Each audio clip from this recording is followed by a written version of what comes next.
अगर आप CA course opt करना चाहते हैं और अगर आप हैं हिंदी मीडियम स्टूडेंट तो ये वीडियो आपके लिए है बहुत इंपॉर्टेंट। देखिएगा एंड तक पूरी वीडियो।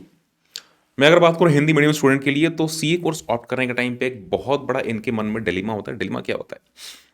सर सीए कोर्स कौन से मीडियम में करें, हिंदी में करें, इंग्लिश में करें? तो एक बहुत बड़ा डिलेमा होता है। मैं वैसे अगर आपको सजेस्ट करूं तो मेरी जो प्रेफरेंस रहती है, अगर आप इंग्लिश में करते हैं देन आपके लिए ज़्यादा ईजी होता है। रीज़न क्या है? अगर आप कहीं आर्टिकलशिप करने के लिए जाते हैं, क्योंकि आपको आर्टिकलशिप करनी पड़ेगी। अगर आप कहीं पे आर्टिकलशिप करने जाते हैं, उस केस में आर्टिकलशिप में जो मैक्सिमम वर्क होते हैं वो आपको इंग्लिश में मिलेंगे। जैसे कि आपको कल की डेट में किसी कंपनी में जाकर के ऑडिट करनी है, कहीं बैलेंस शीट कहीं पे आपको देखनी है, या किसी की टैक्स रिटर्न फाइल करनी है। वो बहुत सारे ऐसे काम होते हैं जो कि आपको इंग्लिश में ही करने होंगे। जो वर्डिंग्स लिखी होगी या जो चीज़ें लिखी होंगी वो चीज़ें इंग्लिश में होंगी। इवन लॉ में बहुत ही अच्छी अच्छी बुक्स आपको मिल जाती हैं जो कि इंग्लिश में होती हैं। हिंदी में उतनी मटेरियल्स अवेलेबल नहीं है। कोचिंग क्लासेस या और भी कई सारे मटेरियल जो कि हिंदी में उतने ज़्यादा अवेलेबल नहीं है। सो जो प्रेफरेंसेस होती है, प्रेफरेंसेस तो ये होती है कि आप चाहें तो इंग्लिश में कर सकते हैं, वो ज़्यादा ईजी पड़ेगा। बट मैं ये नहीं बोल रहा हूँ कि हिंदी मीडियम बेकार है, बिल्कुल नहीं। हिंदी हमारी मातृभाषा है और उसमें अगर आप करते हैं तो भी अच्छा है। लेकिन थोड़ी सी दिक्कत आपको आ सकती है इन फ्यूचर, क्योंकि जो इंडस्ट्रीज हैं, इंडस्ट्रीज की जो लैंग्वेज होती है वो होती है इंग्लिश। मैक्सिमम जो वर्क्स होते हैं इंडस्ट्रीज में वो इंग्लिश में ही होते हैं। तो आपके लिए इन फ्यूचर वो ज़्यादा अच्छा रहेगा। अगर आप चाहते हैं इंग्लिश में करना तो इंग्लिश आपको कैसे अच्छी कर सकते हैं, कुछ मैं आपको यहाँ पे टिप्स देने जा रहा हूँ कि किस तरीके से आपकी जो इंग्लिश है वो अच्छी हो सकती है। क्योंकि कोई भी जब ऐसा ही स्टूडेंट है जो कि हिंदी मीडियम से जाता है इंग्लिश मीडियम में, उस केस में एक दिक्कत आती है। दिक्कत ये आती है कि सर अगर आप इंग्लिश मीडियम में जा रहे हो तो बहुत सारी सी चीज़ें हैं, जैसे कि आपको ग्रामेटिकली उतना नहीं पता होता है कि ग्रामर आपको कैसे, जो वर्ड्स हैं वर्ड्स को कैसे पढ़ना है। तो वो सारी चीज़, बहुत चीज़ें आपको नहीं पता होती, उसका वर्ड्स, उसका जो मीनिंग है समझ नहीं आता है। अगर आप लिखना चाहो तो लिखने में भी आपको दिक्कत आती है कि आप कैसे लिखो उसको, तो सर ये भी दिक्कत आपको आती है। तो कुछ तरीके मैं आपको बताऊंगा। जब भी आप सी कोर्स में एनरोल करने की सोचें, या अगर आपने एनरोल कर भी रखा है तो भी, आपकी सीपीटी मतलब फाउंडेशन अगर पास कर रखे हो या किसी भी लेवल पे हो, अगर आप चाहते हो अपने इंग्लिश को स्ट्रांग करना, उस केस में आपको सबसे पहली बात क्या करना है कि अप्रोक्सीमेटली आप रखिए 1 से 1.5 महीने का टाइम। 1 से 1.5 महीने के टाइम पे कुछ कुछ चीज़ें आपको अच्छे से पढ़ना है। पढ़ना क्या है? सर अगर आपको इंग्लिश स्ट्रांग करनी है तो सबसे पहले जो टेंस है, टेंस पे आपको बहुत ही अच्छे से फोकस करना पड़ेगा। टेंस पे फोकस करिए। एक्टिव वॉइस, पैसिव वॉइस, ये एकदम बहुत इंपॉर्टेंट है। Active voice, passive voice, tense बहुत इंपॉर्टेंट है। एक्टिव वॉइस, पैसिव वॉइस बहुत इंपॉर्टेंट है। डायरेक्ट इनडायरेक्ट स्पीच, ये भी बहुत इंपॉर्टेंट है। 3-4 चीजें आपको बहुत ही अच्छे से करनी है, क्योंकि ये जो बेसिक ग्रामर है, बेसिक ग्रामर एटलीस्ट आपको आनी चाहिए। उसके बाद आप अगर चाहें तो ट्राई कर सकते हैं कुछ न्यूज़पेपर्स रीडिंग करना। न्यूज़पेपर्स अगर आप कुछ रीडिंग करते हैं तो वो, हालांकि स्टार्टिंग में जो न्यूज़पेपर्स हैं इंग्लिश न्यूज़पेपर, वो थोड़े से डिफिकल्ट होते हैं उसको समझना।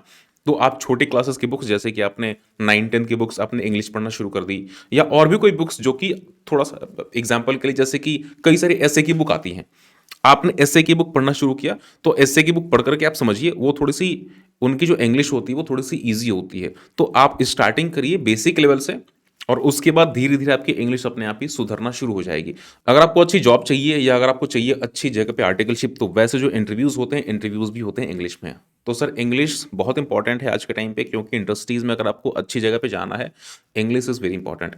अगर आप इंटरव्यूज देना चाहते हैं तो इंटरव्यूज देने के लिए आपको इंग्लिश बोलना पड़ेगा। तो सर आपको जो इनिशियल लेवल है, इनिशियल लेवल में आपको बोलने की प्रैक्टिस करनी पड़ेगी। ऐसे बहुत सारे एप्लीकेशंस आते हैं जो कि आप किसी से बात कर सकते हैं, जैसे कैम्बली है। फर्स्ट टाइम अगर आप उस पर साइन अप करते हैं तो आपको कुछ मिनट्स मिल जाते हैं। किसी भी पर्सन से, किसी फॉरेनर से या किसी पर्सन से आपकी जिससे भी कॉल लग जाए, उससे आप डायरेक्टली लाइव बातें कर सकते हैं, इंग्लिश में बातें कर सकते हैं। तो थोड़ा सा आपकी जो इंग्लिश कम्युनिकेशन है वो कुछ हद तक अच्छी हो सकती है।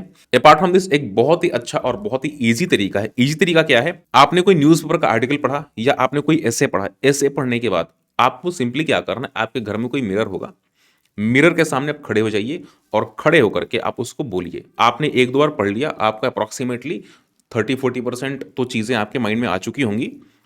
मिरर में खड़े होकर उसके सामने आप बोलिए, उसके बोलने का बहुत ज़्यादा फायदा होगा। अगर आप बोलेंगे तो आपके माइंड में वो वर्ड्स बनना शुरू हो जाएंगे अपने आप, कि कैसे आपको बोलना है, कौन सा सेंटेंस इसके बाद बोलना है। तो धीरे धीरे आपको प्रैक्टिस करनी पड़ेगी। आपको इंग्लिश आती है, आपको इंग्लिश आती होगी, लेकिन जब आप बोलने के लिए जाओगे ना इंग्लिश, तो उस केस में आपको दिक्कत आती है। आप सोचोगे कि अगला वर्ड मुझे कौन सा बनाना है, अब यही प्रैक्टिस जब अच्छी हो जाएगी तो वर्ड्स आपको बनाने नहीं पड़ेंगे, आपके माइंड में ऑलरेडी वर्ड्स फीडेड हैं, वो बस निकल जाएंगे, तो आपकी इंग्लिश और अच्छी होना शुरू हो जाएगी। So this is only practice. Language है, आपको इसको प्रैक्टिस करनी पड़ेगी। जैसे आप हिंदी बोलते हो और भी अदर आपकी जो रीजनल लैंग्वेज है वो बोलते हो, इस तरीके से ही इंग्लिश भी आपकी हो जाएगी। और आपको सिंपली प्रैक्टिस करनी है, थोड़ा सा आपको ग्रामर पे वर्क करना है, थोड़ा सा इस पे आपको कमांड करना है। उसके बाद आपको बोलने की प्रैक्टिस थोड़ी सी करनी है, बोलने की प्रैक्टिस कुछ पढ़ करके, और उसको आप बोलने की कोशिश करो। बोलने की कैसे, मिरर के सामने आप खड़े हो जाओ, या आपके कोई दोस्त हैं उनसे आप बोलने की कोशिश करो। एफर्ट आपको खुद ही करना पड़ेगा, कोई इसका शॉर्टकट नहीं है, एफर्ट आपको खुद ही लगाना पड़ेगा, और एफर्ट लगा करके आप बहुत ही अच्छा कमांड कर सकते हो। सर ये मेरी वीडियो थी इंग्लिश की, इंग्लिश किस तरीके से अच्छे कर सकते हो। मेरी भी जो बेसिक एजुकेशन हुई थी वो हिंदी में हुई थी, उसके बाद मैंने इंग्लिश सीखा। मैंने किस तरीके से सीखा, मैंने बहुत सारे इंटरव्यूज अपने चैनल पे इंग्लिश में कंडक्ट कर रखे हैं, इंग्लिश मुझे आती है आज की डेट में, किसी से बात करने मुझे कोई दिक्कत नहीं आती है। सो किस तरीके से मैंने सीखा, तो ये कुछ तरीके थे जिससे मैंने सीखा। मैंने खुद बोलना सीखा, कई जगह पे मैंने इंटरव्यूज दिए, इंटरव्यूज में ऐसे ही जाकर के देता था कि ताकि मुझे पता चले कि इंटरव्यूज मेरा जो कॉन्फिडेंस लेवल है वो कैसा है। मुझे वहां पे सिलेक्शन लेना नहीं था, लेकिन रीजन क्या था कि मुझे बस वो देखना था कि इंटरव्यूज होते कैसे हैं, मैं उसमें कैसा परफॉर्म कर पा रहा हूं। तो इसलिए मैं जाकर के इंटरव्यूज देता था, मुझे कोई सिलेक्शन नहीं लेना था। तो एफर्ट आपको खुद ही करने पड़ेंगे, इसका कोई शॉर्टकट नहीं है। एफर्ट करिए और बिल्कुल आपकी इंग्लिश अच्छी हो जाएगी। थोड़ा सा आपको टाइम देना पड़ेगा, बिल्कुल टाइम आपको थोड़ा सा देना पड़ेगा, थोड़ा सा पेशेंस रखना पड़ेगा इसके लिए, और इंग्लिश आपकी बहुत अच्छी हो जाएगी। Thank you so much, and yes video share करिए, चैनल सब्सक्राइब करिए, hit the bell icon for notification. Thank you so much and take care.